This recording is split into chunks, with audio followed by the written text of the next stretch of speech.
BJP সরকারের corporate নীতি, অর্থনৈতিক অব্যবস্থাপনা এবং আইন শৃঙ্খলা অবনতি ইস্যুতে আগামী 18 ডিসেম্বর রাজভবন অভিযান সংগঠিত করার সিদ্ধান্ত নিয়েছে ত্রিপুরা প্রদেশ কংগ্রেস।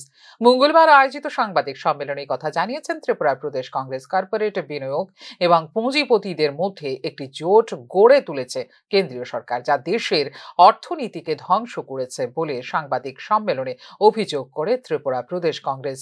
এই ক্ষেত্রে প্রধানমন্ত্রী নরেন্দ্র মোদীর শাসনকালে আদানি গোষ্ঠীর অসম উত্থানের দিকে ইঙ্গিত করে ত্রিপুরা প্রদেশ কংগ্রেস একজন পণ্য ব্যবসায়ী থেকে বিশ্বব্যাপী দ্বিতীয় ধনী ব্যক্তিতে আদানির উত্থান একটি স্বাভাবিক অগ্রগতি নয় বলে মন্তব্য করেন প্রদেশ কংগ্রেস নেতৃত্ব। মণিপুরের সাম্প্রদায়িক অস্থিরতা সহ জাতীয় সংকটের প্রতি প্রধানমন্ত্রী নরেন্দ্র মোদীর কথিত উদাসীনতারও সমালোচনা করেছেন ত্রিপুরা প্রদেশ কংগ্রেস নেতৃত্ব। আগামী 18 ডিসেম্বর বেলা 11টায় আগরতলা প্রেস ক্লাবের সামনে থেকে রাজভবন অভিযান শুরু হবে বলে জানিয়েছেন প্রদেশ কংগ্রেস নেতৃত্ব। 2 বছরে 1000 শ্রমিক সেখানে কাজ হারিয়েছে, মজুরি কমে যাচ্ছে, সারা দেশে মজুরি কমে যাচ্ছে, রাজ্যে বেকারিত্ব সর্বকালীন রেকর্ড হয়েছে,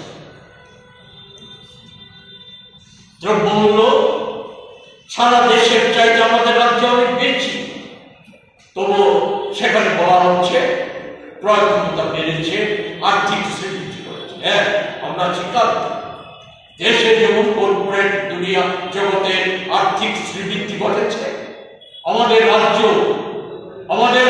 নেশা কারবারি, চোরাচালানকারী, সেখানে বিজেপি একাংশের নেতা কর্মী, কোন মন্ত্রী, তাদের আর্থিক শ্রীবৃদ্ধি ঘটেছে।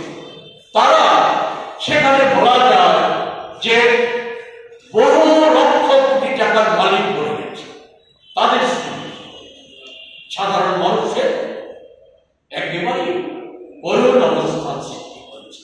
এমনতর জায়গায় দাঁড়িয়ে আমরা আজকে গোটা দেশে আদানির বিরুদ্ধে ব্যবস্থা গ্রহণ করার জন্য আমরা সোচ্চার হয়ে, আমাদের দল সোচ্চার হয়েছে, পার্লামেন্টে দাবি জানিয়েছে, সর্বভারতীয় আন্দোলনের